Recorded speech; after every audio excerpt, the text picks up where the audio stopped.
ఇదండి ఆలయం లోపల శ్రీ లక్ష్మీనారాయణ యంత్రం కూర్చోబెట్టిన, అంటే శ్రీ లక్ష్మీనారాయణ యంత్రం అంతర్గతంగా మనకు కనిపించకుండా ఇలా ఉంటుందన్నమాట. అది ఇక్కడ ఇవేమో 4, ఇక్కడ పద్మం ఉంటుంది కదా రంగమంటపం లోపల, అందుకే లక్ష్మీదేవి స్థానం అని పద్మం పెట్టిందనమాట. మిగతా పువ్వులు కాకుండా పద్మాకారం పెట్టిండు, మనకు క్లియర్గా చూడవచ్చు.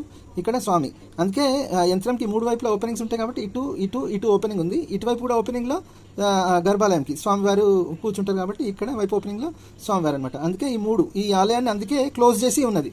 మిగతా ఆలయాలన్నీ నవరంగ మంటపం మొత్తం ఓపెన్ ఉంటుంది కదా, ఇది మాత్రం అందుకే క్లోజ్ చేసి ఇటు ఇటు ఇటు ఓపెన్ పెట్టిందనమాట. అది ఇటేమో గర్భాలయం, 4 వైపులా అట్లా ఓపెనింగ్ పెట్టిండు. అట్లా ఈ శ్రీలక్ష్మీనారాయణ యంత్రం యొక్క శక్తిని దాని లోపల బంధించి పెట్టిందనమాట ఈ ఆలయం లోపల. అది ఈ ఆలయం యొక్క ప్రత్యేకత.